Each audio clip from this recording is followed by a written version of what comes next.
জগন্নাথ দেবের মন্দিরে একবার পূজারী দেখছেন প্রতিদিন নূতন পোশাক পরাতে গিয়ে দেখে গতকালকের পোশাকটা ফাড়া, ছিঁড়ে ছিঁড়ে যায় প্রতিদিনের। বলে কাটাই বেঁধে বা কোনো লোহার বস্তুতে বেঁধে কাপড় এভাবে ছেড়ে, জগন্নাথের কাপড় প্রতিদিন কিভাবে ছেড়ে?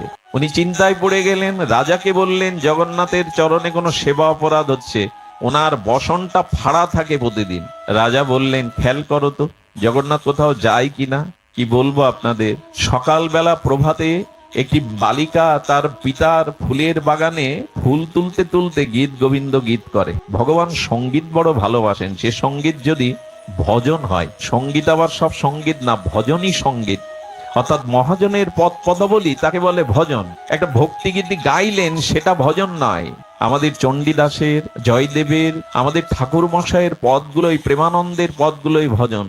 অনেক ভাগবত অনুষ্ঠানে আমি একটা গান গাইবো বলে জুড়ে দেয় পরীক্ষিত বালার গান, এগুলো ভজন না, এগুলো গান হতে পারে, গীত হতে পারে। মহাজনের পদ পদাবলী হলো নিজের মন গড়া কল্পিত কোনো জিনিস গাইতে নাই ভগবতে, কারণ এখানে ভগবান শুনতে আসেন, শ্রবণ করতে আসেন। ভগবান মহাজনের ভক্তের পদ পদাবলী ছাড়া অন্য কিছু শোনেন না। দাদাজি এখন কীর্তন করেন, এনাদের মতো শুদ্ধ ভক্তের কীর্তন ভগবান শ্রবণ করেন। কীর্তনে রস থাকতে হবে, মহাজনের পদ পদাবলী থাকতে হবে। গীত গোবিন্দ সেই বালিকাটি কীর্তন করেন, আর জগন্নাথ মন্দির থেকে দৌড়ে ওই ফুলের বাগানে যান, আর ওই গীত গোবিন্দের সঙ্গীতের সুর আবেশে এমন মজে যান, জগন্নাথের বস্ত্রটা কাটায় লেগে কখন ফেড়ে ছিঁড়ে যায় জগন্নাথ নিজেও জানেন না। আরে পূজারী দেখছে এই বালিকার গীত গোবিন্দের রস আলাপে জগন্নাথ মন্দির থেকে ফুলের বাগানে কাটাই বেঁধে তার বসন ছিঁড়ে যায়, কতটা আবেশ। সেই দিন রাজা মেয়েটাকে ডাকলেন, কিরে মা, তোর হৃদয়ে এত ভক্তি, জগন্নাথ তোর সঙ্গীত শুনতেই বাগানে গিয়ে প্রতিদিন কাপড় ফেলে ছিঁড়ে যায়, আজ থেকে এই আসনে বসে জগন্নাথের সামনেই তুই গীত করবি। আজও ওই নিয়ম, আজও জগন্নাথের বিশ্রামের আগে ওই পরম্পরায় গীত গোবিন্দ শোনানো হয়। ভগবান হরিকথা কেমন ভালোবাসে জানেন? প্রিয়াজি মহারাজ বৃন্দাবনে লালজির আশ্রমে ভক্তমাল গ্রন্থ পাঠ করছিলেন। এই ভক্তমাল গ্রন্থ পাঠ করতে করতে এবছর যেখানে বিশ্রাম দেওয়া হয়, বিশ্রাম দিয়ে উনি চলে গেছেন প্রচারে। আগামী বছর এসে যখন পাঠ শুরু হবে তখন উনি বলছেন, আমি কোথা থেকে গত বছর রেখেছিলাম আমার মনে নাই। আপনারা যারা গত বছরের শ্রোতা বলতে পারেন আমি কোথায় পাঠ দেখেছিলাম, সেখান থেকে শুরু করব। সবাই নীরব। নিয়ম হলো যেখান থেকে পাঠ রাখতে হয় পরবর্তীতে পাঠটা সেখান থেকেই সূচনা করতে হয়। তো উনি যখন বলতে পারছেন না, বিশ্বাস করুন কি অভূতপূর্ব, সাক্ষাৎ গোবিন্দ বিগ্রহ থেকে বলে উঠলেন, গতবার তুমি এই চরিত্রই বিশ্রাম দিয়েছিলে, এবার ওখান থেকেই শুরু করো। প্রিয়াজিকে বলছেন ওখান থেকেই শুরু করো। সেই দিন থেকে লালাজি জানতেন কেউ না শুনুক আর শুনুক, যার কথা যেখানে ভক্ত চরিত্র গুণগাথা হয় ভগবান শুনে মনে রাখেন।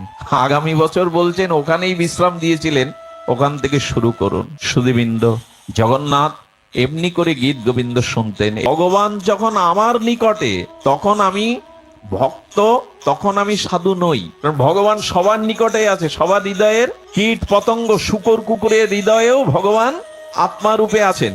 তাহলে উপাসক বা সাধু কাকে বলে? যে ভগবানের নিকটে, যে ভগবানের নিকটে সে সাধু বৈষ্ণব নয়, কারণ ভগবান সবার নিকটে আছে। প্রশ্ন হলো তাহলে সাধুকে? কথাটা কিন্তু খুব রহস্যময়। ভগবানের নিকটে বাস করাটাই যদি উপাসনা হয়, তাহলে আমার সব থেকে হৃদয়ে আছে তো ভগবান, আমি উপাসক, আমি সাধক। একথা দাবি করতে পারবো? আমরা প্রত্যেকেই সাধক দাবি করতে পারবো না। কখন আপনি সাধু জানেন? আহা, আপনি ভগবানের নিকটে গেছেন, আপনি ভগবানের নিকটে আছেন, এটা সাধু না। সাধু তাকেই বলে যিনি ভগবানের হৃদয়ে স্থান পেয়েছেন। ভগবান যাকে স্মরণ করেন ইনিই সাধু। কথাটা আবার বলা দরকার, ভগবান আমার নিকটে, এতে আমি উপাসক বা সাধু নই। শুকর কুকুরের মধ্যেও আত্মারূপে ভগবান আছে, আমার মধ্যেও আছে, সাধু নেই। যেদিন আমি ভগবানের নিকটে শুধু নয়, আমি ভগবানের হৃদয়ে স্থান পাবো, সেই দিনই তিনি প্রকৃত সাধু হবেন। আমি ভগবানকে মনে করি, কিন্তু যেদিন ভগবান আমাকে বিশেষ রূপে মনে করবেন, সেই দিন আমি প্রকৃত সাধু হব। আমি ভগবানকে মনে করি, ভগবান আমায় মনে করে তো? আমি তোর কথা ভাবি, তিনি আমায় ভাবেন তো? যদি ভাবেন তবেই আপনি প্রেমিক, তবেই আপনি বিশুদ্ধ ভক্ত। কি করে বোঝাই বলুন তো? এক অন্ধ বাবাজি রাধারমন দেখতে গেছেন বৃন্দাবনে, জন্মন্ধ, প্রতিদিনই যান। তাকে বলছে, বাবা কিছু মনে করবেন না, আমাদের চোখ আছে, আমরা এই রাধারমণ বিগ্রহ অপূর্ব দর্শন দেখে প্রীত হই, আনন্দ পাই ভগবত দর্শন। আপনি তো জন্মান্ধ, আপনি আসেন কেন, আপনি কি দেখেন? কি উত্তর দেবে? এটা অপূর্ব উত্তর এলো। বলে, দেখো আমি যাকে দেখতে আসি সেই রাধারমণ, আমি অন্ধ কিন্তু উনি অন্ধ না। তাই আমি তাকে দেখি আর না দেখি, সে যদি আমাকে দেখে সেটাই আমার সফলতা, সেটাই আমার সার্থকতা। অর্থাৎ ভগবান যেদিন আমায় দেখবেন, ভগবান যেদিন আমাকে স্মরণ করবেন, যেদিন ভগবানের হৃদয়ে আমার কথা স্মরণ হবে, তিনি হলেন প্রকৃত সাধু। আর ভগবান বললেন, আমার জীবনে এরকম শুদ্ধ ভক্তকে স্মরণ করা ছাড়া আমি অন্য কাউকে স্মরণ করি না।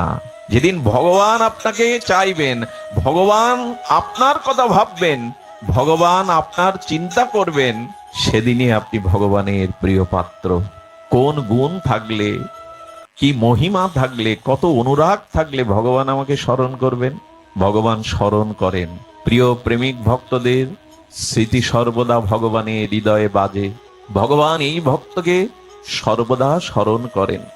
সুধীবৃন্দ, দ্রৌপদীর বস্ত্রহরণে গোবিন্দ এসেছিলেন, আর কোন মা বোনের এই এই এরকম মুহূর্তে ভগবান ডাকলে কাপড় হয়ে তার লজ্জা নিবারণ করে না কেন? সব নারীরে তো করা উচিত ছিল। একজন প্রশ্ন করেছে, অর্জুন আপনার এত প্রিয় কেন? তার রথের সারথি হলেন আপনি, তার ঘোড়া জল খাওয়ালেন, রথটা মুছতেন, তা আপনি কেন ড্রাইভার হতে গেলেন অর্জুনের? কি গুণ ওর? ভগবান বললেন, অর্জুন যখন নিদ্রিত হয়, ঘুমিয়ে পড়ে, তখন ওর ঘরে যেও। কেন রথের সারথি হয়েছি? তো একজন পরীক্ষার জন্য অর্জুন নিদ্রিত, ঘুমন্ত, গিয়ে কি দেখলেন জানেন? অর্জুনের প্রতিটি লোমকূপ দিয়ে, অর্জুনের প্রতিটি নিঃশ্বাস দিয়ে একটা দিব্য শব্দ বেরিয়ে আসছে, কৃষ্ণ কৃষ্ণ কৃষ্ণ। অর্থাৎ শয়নের মধ্যেও অর্জুনের নিঃশ্বাস প্রশ্বাস কৃষ্ণকেই স্মরণ করছে। বুঝতে পারলেন কেন অর্জুনের ভগবান সারথি হলেন, কেন এত প্রিয়। আহা, অর্জুনকে সামনে দেননি ভগবান, পিছনে দিয়ে। সারথি কোথায় বসে? যোদ্ধা থাকে পেছনে, সারথি সামনে। অর্জুন ভগবানকে বলছে, সামনে ভীষ্ম, সামনে দ্রোণাচার্য অস্ত্রগুরু, ওদের একটা বাণ যথেষ্ট আমার বুকে যদি বিদ্ধ হয়, একটা বাণই যথেষ্ট আমি মৃত্যুবরণ করতে। অর্জুনের দিকে তাকিয়ে গোবিন্দ বললেন, এই জন্য তো সামনে আমি, ওদের বাণ যদি তোমার বুকে আসে, আগে আমি বুক পেতে দেব অর্জুন, এই জন্য তো আমি সামনে দাঁড়িয়ে। কোন ভক্তের সারথি স্বীকার করেন ভগবান? আহা সুধীজন, এই জন্য আপনি এমন আচরণ করুন, ভগবানকে এরূপ অনুরাগ নিঃস্বার্থ ভালোবাসুন, যাতে ভগবান আপনাকে স্মরণ করে, ভগবান আপনার চিন্তা করে। সুধীবৃন্দ, ভগবান ভাবেন, ভগবান চিন্তা করেন। সুদামা বিপ্র, তিনি দুয়ারে দুয়ারে ভিক্ষা করছেন। কৃষ্ণ বাসুদেব এই নাম নিয়ে দুয়ারে দুয়ারে ভিক্ষা করছেন। শ্রী গোবিন্দের বাল্যবন্ধু সুদামা বিপ্র, ভগবানের বাল্যবন্ধু ভিক্ষা করবে। আরো কি জানেন, তার পরনের কাপড়টা 500 জায়গায় মানে তালি দেওয়া। আর ওনার স্ত্রীর নাম সুশীলা, কিন্তু 20 বছরেও একটা কাপড় কিনে দিতে পারেনি। এত অভাব ভগবানের সখার, ভগবানের বন্ধু। ওই অবস্থায় 5 বাড়ি ভিক্ষা করতেন। যারা দিতেন তাদের আশীর্বাদ দিতেন, যারা দিতেন না ওদের বেশি আশীর্বাদ দিতেন। বলেন, তোমরা ভাগবত এসব বলো, বাস্তবে এরকম হয় তো? বলে, বাস্তবে কেন দিতেন বেশি আশীর্বাদ? তার কারণ, যেদিন পেত না ভিক্ষা, সেদিন মনে করতো আমার প্রারব্ধে আজ অন্নযোগ না, এই জন্য পাইনি। এই ভেবে আমার প্রারব্ধটা ক্ষয় হচ্ছে, ও দেয়নি মানে আমার প্রারব্ধটা, ওর জন্য সাধু কাকে বলে? আরে একজন ওপর থেকে জল ঢেলে দিয়েছে সাধুর মাথায়, এই নানান নোংরা জল, মনে করে যে সাধু আমার দিকে তাকিয়ে যেই গালি দেবে আমি ওকে 10টা শুনিয়ে দেব। সাধু বিরোধী তো, জল ঢেলে দিলে সাধু হাসি মুখে উপরতলার ওর দিকে তাকিয়েছে, বলে কিছু বললে না? ও তো আশায় আছে কিছু বলবে, কিছু বললে না। বললেন, তুমি তো আমার উপকার করলে, ঠান্ডা জল দিয়েছো, গরম জল দিলে তো শরীরটা পুড়ে যেত, এইটুকু উপকার তুমি করেছো, এই সাধুকে কি বলবেন আপনি? একজন না পায়ে একটা পাথর ছুঁড়ে মেরেছে, পাথর ছুঁড়ে মারাতে বলছেন যে আপনি কিছু বলবেন না। বললেন, পায়ে মেরেছ এটা সৌভাগ্য, মাথায় মারলে তো আরো ক্ষতি হয়ে যেত, প্রারব্ধ ক্ষয় হলো, এরই নাম সাধু। তবে এদের পাওয়া এখন দুর্লভ। আমরা পরশ পাথরের কথা শুনি বটে, চোখে দেখেছেন কখনো? পরশ পাথর কেউ পেয়েছে বাংলাদেশে, শুনেছেন? এরকম এদের পাওয়া বড় দুর্লভ। ভগবান পাওয়া সুলভ, কিন্তু এদের পাওয়া বড় দুর্লভ। সুধীজন ধ্যান দিন। তো সুদামা বিপ্র যখন ভিক্ষা করছেন, আচ্ছা এই ভিক্ষা গোবিন্দ কি দেখেন না? ওই যে বললাম, যেদিন ভগবান আপনার কথা মনে করবে, যেদিন ভগবানের চিত্তে আপনার কথা ভাবনায় আসবে, তখনই জানবেন আপনি প্রকৃত ভগবানের শুদ্ধ ভক্ত হয়েছেন। সুধীজন, কৃষ্ণ বসে বসে দ্বারকায় কাঁদছেন। 4 বাড়ি গেছে, 4 বাড়ি দরজা বন্ধ করে বলেছে আজ ভিক্ষা হবে না, আজ অন্ন হবে না। গোবিন্দের চোখে জল দেখে প্রেয়সী বরা রুক্মিণী দেবী বলছেন, প্রিয়, আপনার চোখে জল, নিশ্চয়ই আপনি কোনো ভক্তের কথা ভেবেই কাঁদছেন, কারণ ভক্তের ব্যথা কথা মনে করেই আপনার চোখে জল আসে। আহা, গোবিন্দ দ্বারকায় কাঁদছেন, বললেন আমার চোখের জলের কারণ দেখবে না শুনবে? বলো একটু দেখাও। গোবিন্দ বলছেন, রুক্মিণীকে আমার স্কন্ধে স্পর্শ করো। অঙ্গ স্পর্শ করে দ্বারকা থেকে, আর এই যে নগরে ভগবানেরই প্রিয় বান্ধব সুধামা বিপ্র ভিক্ষা করছেন, ওখানে ওই দূরদর্শনের মতো গোবিন্দের অঙ্গ স্পর্শ করে রুক্মিণী দেখছে যে হরি হরি গোবিন্দ গোবিন্দ করে যে বাড়িতে যাচ্ছেন দরজা বন্ধ করে দিচ্ছে, ভিক্ষা অন্ন দিচ্ছে না। 5 বাড়ি ভিক্ষা করেন, 1 বাড়ি বাকি। বলে তোমার বাল্যবন্ধু সুধামার এই দশা, তুমি বসে বসে কাঁদছো, আরে তুমি কিছু করতে পারছো না ওর জন্য? তোমার বাল্যবন্ধু ভিক্ষা করে মানুষের দুয়ার থেকে অপমানিত হয়ে ফিরছে, তার 4টি সন্তান আজ না খেয়েই থাকবে, কিছু করো মাধব। বলে কিছু করার নেই, কারণ সুদামার সাথে যখন আমার বন্ধুত্ব হয়, সুদামা বন্ধুত্ব মেনে নিতে চায়নি। আহা, দেখুন ভগবানের প্রিয় ভক্ত কারা। সুদামাকে অবন্তীনগরে সন্দীপনীর মুনির আশ্রমে যখন বন্ধুত্বের হাত বাড়িয়ে কৃষ্ণ বাড়িয়ে দিয়েছিল, সুদামা বলেছিল রাজার সাথে ভিখারির বন্ধুত্ব হয় না, বন্ধুত্ব দেওয়া নেওয়ার মাধ্যমেই হয়। আমি ভিখারি ব্রাহ্মণ, আমার দেওয়ার কিছু নেই, আমার সাথে বন্ধুত্ব মানায় না। ফিরিয়ে দিয়েছিল সুদামা। কৃষ্ণের অনুরোধে, কৃষ্ণের ব্যাকুলতায় সুদামা একটা সত্য জুড়ে দিয়েছিল, কৃষ্ণ বন্ধুত্ব তোমার সাথে হতে পারে, তুমি কোনোদিন আমাকে কিছু দিতে পারবে না, আর আমিও তোমার কাছে কোনোদিন কিছু চাইবো না। ভালোবাসা যদি বজায় রাখতে চান, এই জায়গাটায় আসতে হবে।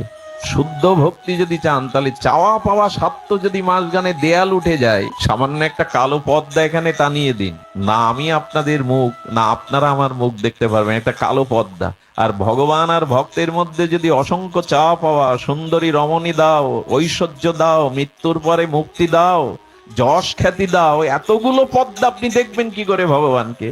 বললেন তোমার কাছে না আমি কিছু চাইবো মরে গেলেও, বা তুমি আমাকে কিছু দিতে পারবে না, এই সত্যে যদি রাজি থাকো তবে বন্ধুত্বের হাত বাড়াতে পারি। এটাই শুদ্ধ ভক্তি। চাওয়া পাওয়া যেখানে না, এখানে এখানে প্রীতি আসে না, এখানে প্রেমের সফলতা আসে না। বরঞ্চ এক কাজ করো, চেয়েও না পারলে দিয়ে যাও, সর্বস্ব দিয়ে যাও।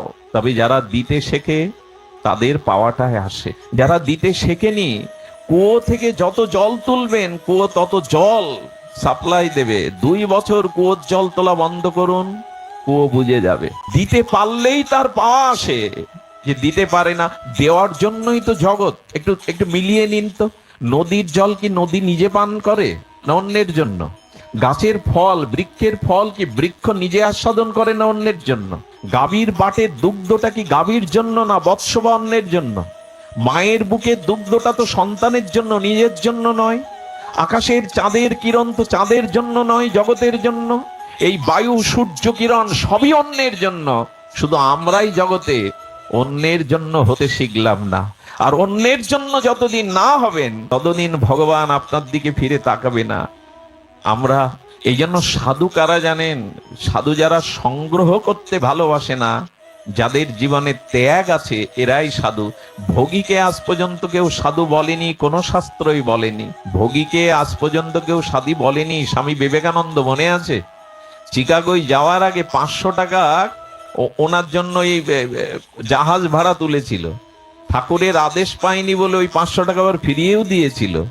স্বামীজি যখন গিয়েছিলেন তার হাতে পয়সা কড়িও ছিলেন না, চিন্তা করতে পারেন। সেই সময় চিকাগো শহরে বিশ্ব ধর্ম সভায় তার হাতে কিছুই নেই।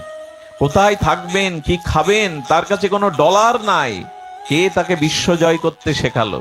আসলেই যারা দিতে জানে, ত্যাগ বৈরাগ্য জানে, এরাই জগৎকে বীর ভোগ্য বসুন্ধরা, এরাই বীর। ত্যাগীরাই জগতে কিছু পায়, ত্যাগ ছাড়া আজ পর্যন্ত কিছু হয়নি। ভোগীদের দিকে দৃষ্টি ফিরিয়ে নেয় সকলেই। যখনই দেখবেন যে আপনার কাছে আমার কিছু চাওয়া পাওয়ার স্বার্থ আছে, তখনই বিবেক থেকে, চিন্তা থেকে, শ্রদ্ধার আসন থেকে আপনি নেমে পড়বেন, আর আপনাকে শ্রদ্ধার আসনে কেউ বসাবে না। এই জন্য সাধু জীবনটা ত্যাগ ও বৈরাগ্যের, নেওয়ার জন্য সাধু না, দেওয়ার জন্যই সাধু, এটাই চরিত্র। তো সুদামা বলেছিল তুমি দিতে পারবে না, রুক্মিণী দেবীর চোখে জল। প্রভু, তোমার এমন প্রিয় বাল্য বন্ধু বান্ধব চার বাড়িতে ভিক্ষা করে কিছু পায়নি, অপমানিত ফিরে যাচ্ছে, এ আমি দেখতে পাচ্ছি না। গোবিন্দ কাঁদছেন দ্বারকায় বসে, কিছু করার নেই। রুক্মিণী সে দিতে চাইলেও নেবে না। সুদেবিন্দ, রুক্মিণী দেবীর হৃদয় বিগলিত হলো, দ্রবীভূত হলো। বলো, রুক্মিণী তুমি তো জগৎ লক্ষ্মী, পারো তো, তোমার হৃদয় যদি কাঁপে, ওকে কিছু দাও। বলে, দেব প্রভু, দেব, আমি আজ ওকে কিছু দেব। পঞ্চম দুয়ারে যখন মাধব বলে ভিক্ষা চেয়েছে, ওই দুয়ারি বলতে যাবে ভিক্ষা হবে না, কিন্তু রুক্মিণী দেবীর করুণায়, কৃপায় হৃদয় দ্রবীভূত হয়ে তাকে একটু পরমান্ন দিয়েছিলেন। আর এই পরমান্নটা রাস্তায় আনতে গিয়ে রাজার সেনারা অশ্ব আহরণে যখন যাচ্ছে, অশ্বের আঘাতে পড়ে যায় সুদামা। সেই পরমান্নগুলো রাস্তায় ছড়িয়ে যায়। একটি কুকুর এসে সেই পরমান্ন যখন পাচ্ছে, তখন দ্বারকার দিকে মুখ করে এই সুদামা বিপ্র স্তুতি করে বলেছিল, মাধব, হে সখা, তোমার কত করুণা, কত দয়া। বাড়িতে 4টি সন্তান অপেক্ষা করে আছে, পিতা এক মুষ্টি আনবে, মুখে দেবে। স্ত্রী অপেক্ষা করে আছে দরজায়, সন্তানের ক্ষুধা তৃষ্ণায় কাতর, মা মা বলে খেতে চাইছে, আর সেই অন্ন কুকুর খাচ্ছে। তাতে গোবিন্দকে স্তুতি করছেন। কোন ভক্তের কথা ভগবান ভাবেন, কোন ভক্তের কথা ভেবে ভগবানের চোখে জল আসে, ভগবানের হৃদয়ে কোন ভক্তের আসন। বললেন, রুক্মিণী দেবী বললেন, কুকুর খাচ্ছে, তোমাকে ধন্যবাদ দিচ্ছে। বাহ, কেন দিচ্ছে জানো রুক্মিণী? সুদামার মুখে শোনো। দূরদর্শনের মতো দেখাচ্ছেন। সুদামা বলছেন, আমার প্রারব্ধে, আমার সন্তানের প্রারব্ধে আজ অন্নযোগ নাই, কিন্তু আমার দ্বারা এমন একটি প্রাণীর সেবা তুমি করিয়ে নিলে, আমার হাতে দিয়ে আবার সেবা করিয়ে নিলে ভগবান। এটাই তোমার কাছে কৃতজ্ঞতা যে আমার দ্বারা একটি প্রাণীর সেবা হলো আজ। এদের কথা ভগবান ভাববে না তো আমার কথা ভাববে? এদের দিকে চেয়ে ভগবানের চোখে জল আসবে না তো আমার কথা ভাববে? বিষয় বাসনায়, অহংকার, কামনায় ডুবে আছি, আমার কথা ভগবান ভাববে? ভাববে না। ভগবান সকলের হিতকারী, ভগবান সকলের কল্যাণকারী। সূর্যের কিরণ যেন কাউকে অপেক্ষা করে না, সবাইকে সমভাবে বন্টন করে। ভগবানের নিরপেক্ষতা তেমনি। কিন্তু উনি বলেছেন, ভক্ত নিষ্কিঞ্চন শুদ্ধ প্রেমিক ভক্তকে আমি তার কথা ভাবি। সে যেমন নিত্য নিরন্তর আমার কথা ভাবে, তেমনি আমি তার কথা ভাবি।